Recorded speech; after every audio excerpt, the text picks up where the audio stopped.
Hello everyone, this is Thoughtful Salt, and this is Demo Man, a series that looks at the indie games in the Xbox Live Arcade. What are we taking a look at today? An Avatar game. Yeah, I know, I've railed against these in the past. But you know what, I gotta keep an open mind, I gotta let things surprise me. So, Avatar Stealth. Randomly generated stealth action.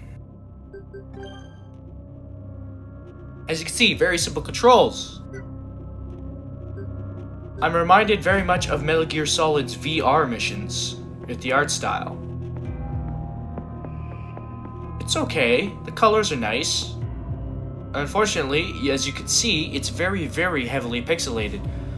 But, I could almost forgive that. Almost. As long as the game isn't fantastically ugly, then, well, there you go. It passes the test is what I'm saying. Alright, let's just crawling. Now, this game is all about sightlines, sounds you make.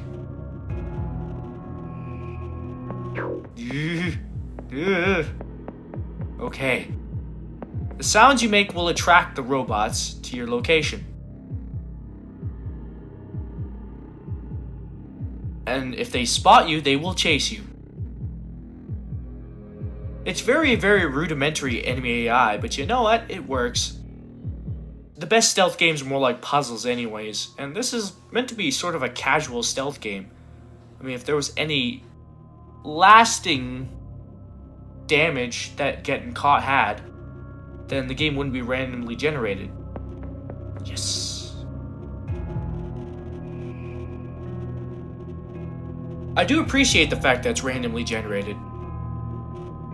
Or at least it seems to be, in my playthrough. It seems that there's a very, very defined build with some of these levels. Don't spot me. Oh, Jesus. Whew. Oh, why can't I get in there? Ah, there we go. Yeah, it's very much like Metal Gear Solid's VR missions. I remember hiding in one of these crannies, watching the guards as they slowly walked past me, oblivious. Now, the music. The music's okay. Sound design? Almost non-existent, it seems. Except for when enemies spot you, and when they catch you. So, it's very, very minimalist. Alright, let's see if I can sneak my way past here. Now, if there's one major issue I have with this game, it's its camera controls. Ooh, that was close. Now, in most games, when you use the right analog stick to control your camera, when you press right, the camera goes right. When you press left, the camera goes left. In this game, obnoxiously enough, when you press left, the camera goes right. The controls for your camera are reversed. Oh, geez. What this does is this makes it a very awkward sell.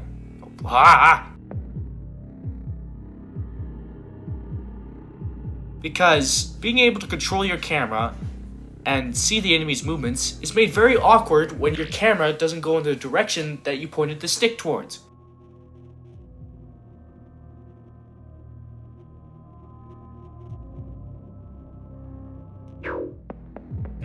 Oh jeez.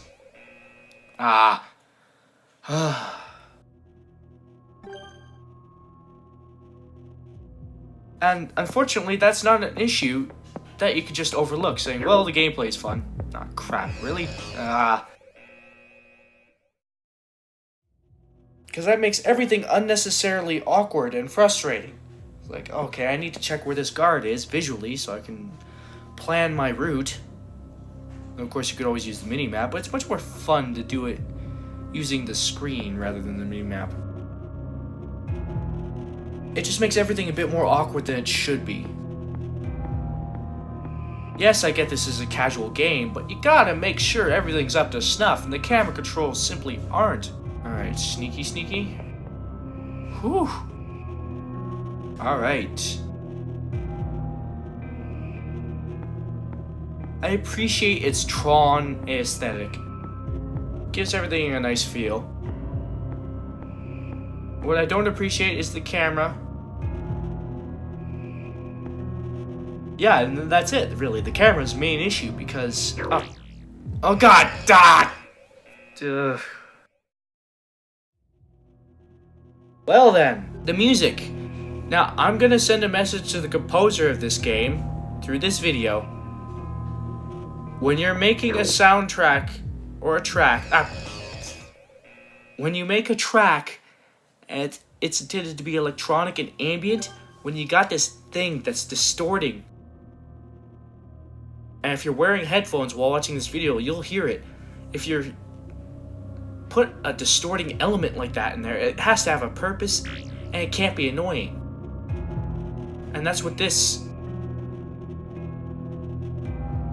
distorting element ends up being. Don't catch me. Don't. Oh! Fudge. Is the game good enough to be recommended? It's a tough question, really.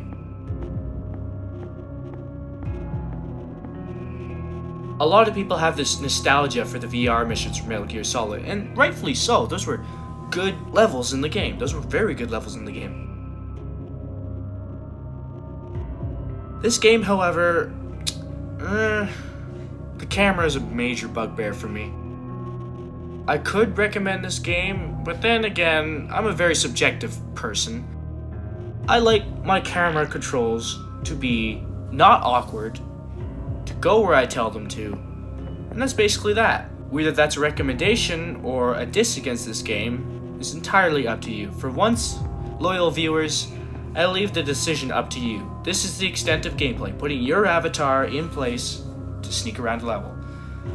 This has been a look at Avatar Stealth, available on Xbox Live Indie Arcade. This has been Thoughtful Salt, and I'll see you next time.